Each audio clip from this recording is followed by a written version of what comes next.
It might not look it, but this is the all-new Mercedes-AMG GT Coupe. And when it arrives in Australia in 2024, well, it will offer owners more space, more seats, more power, and a hell of a lot more performance. So does that mean it finally has the edge over the Porsche 911? Let's check it out. So what are some of the headline changes over the new AMG GT? Well, it's hard to ignore that this version beside me has an extra row of seats, and that is crucial because in the past people went and bought the Porsche 911 just because it had the seats, even if you didn't use them. Other changes is, while the old flawed but fun AMG GT was based on a sawn-off SLS platform, this shares the same aluminium-rich architecture as the very latest R232 Mercedes SL. It's also worth pointing out that AMG will not offer a Roadster version of the GT again, because basically it would compete against the SL and they don't want that anymore.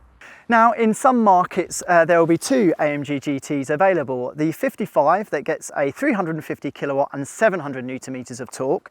That car goes from 0 to 100 kilometers per hour in 3.9 seconds. And then the big daddy beside me, the 63. Now that produces 430 kilowatts and 800 Newton meters of torque. Now that last figure is important because that's 100 Newton meters more than the old GTR. And my God, this thing's fast. 0 to 100 kilometers per hour takes just 3.2 seconds and it tops out at 315 kilometers per hour. Now, a bit of bad news. The new AMG GT misses out on the old car's rear transaxle that gave that car a perfect 50-50 weight distribution. Now, this is very much, well, nose heavy. Instead of a rear transaxle transmission, this also gets the 9G speed shift AMG automatic that gets rid of a torque converter for a wet clutch pack.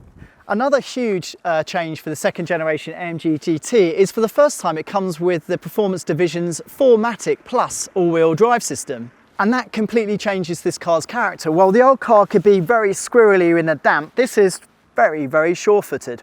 But anyway, more of that later when we get behind the wheel. The first thing we just have to say is this is so much bigger than the last generation car. How much bigger, you ask? Well, I have my cheat sheet in front of me.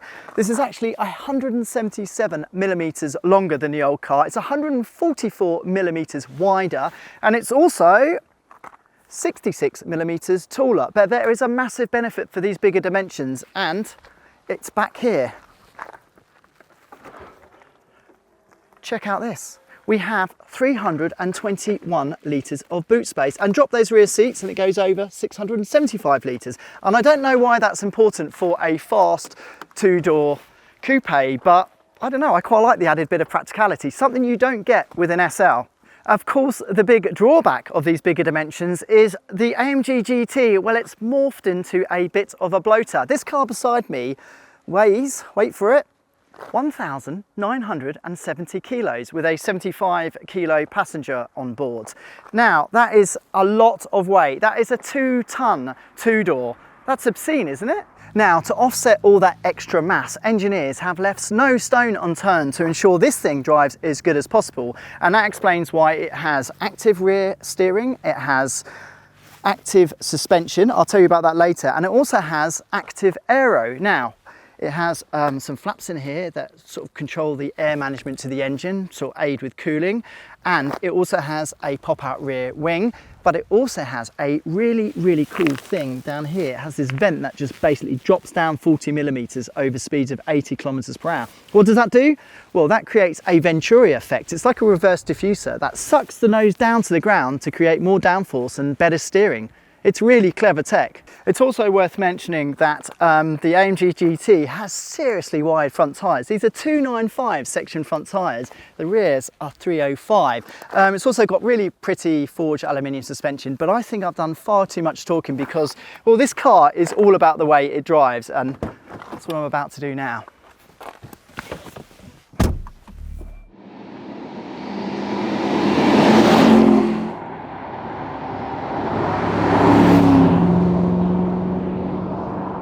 I must admit to have been a little bit saddened last night when I spoke to some of the engineers who developed the latest second generation AMG GT, and that's because they kept banging on about how the new car is much more usable, livable, and, dare I say it, comfortable.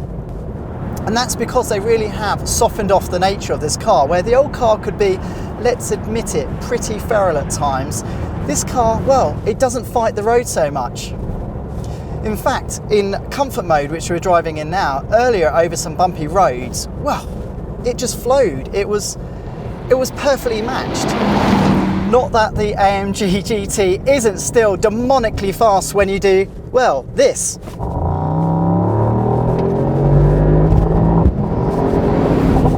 I mean, even in the electric age, this thing is seriously, seriously quick. But the best thing is we're approaching a town now, and you just cycle through into comfort mode and you can relax. It's actually quite serene. We had this on a highway earlier and things like wind level noise was down, road noise was acceptable.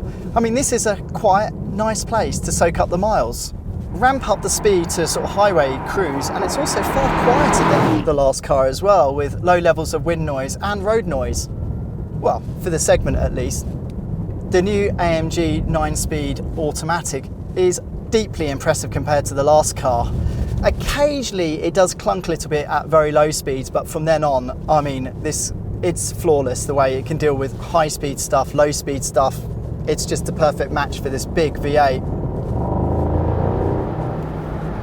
One of the new tech that's been introduced on the AMG GT is the new Active Chassis Plus suspension. And what that basically does is it connects the dampers on all four corners of the car. And it does an extremely good job of minimizing things like body roll in corners. And it also sort of reduces the pitch and dive under acceleration and braking. And it all adds up to a car that really does shrug off its near 2-ton curb weight. The brakes are huge too, clamping down 390mm front rotors are 6-piston calipers. They're massive, while at the back it's 360mm. They're clamped down on a single piston setup. And yeah, braking is absolutely unquestioned.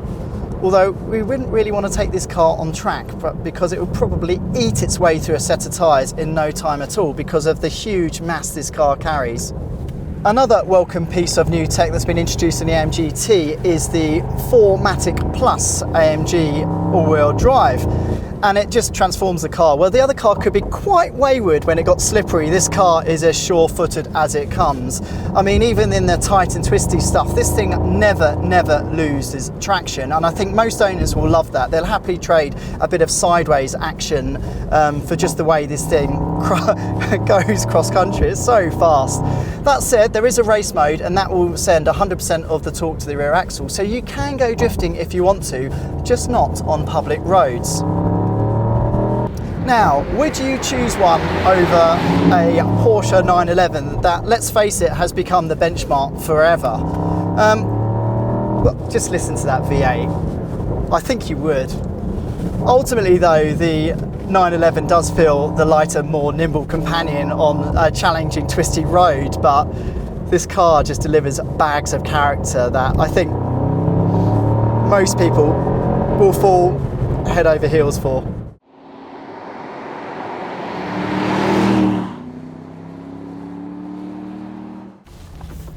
So there we have it. After a day behind the wheel of the new AMG GT, we can really appreciate its broader breadth of talents. This is a seriously impressive car, and it's seriously quick, far quicker than the old car. But here is the million-dollar question. How much will it cost when it arrives in Australia? Well, we don't know yet, but we think when it touches down in late 2024, it will cost around $375,000, which gives buyers a bit of a difficult choice, because that's around the same price as the SL63. So if you want to go topless, you'd buy that car. Now, would you buy one, crucially, over rivals like the Porsche 911 GTS? Well, I think you probably would. I think the 911 still edges it for handling, but this car is just so much more than that. It's a true event, and we think it looks pretty cool too. But you know what? We're just relishing the prospect of trying it when it finally lands in Australia. And then we can definitively tell you if this is the best two-door GT money can buy. Until then, I think we go for one more drive.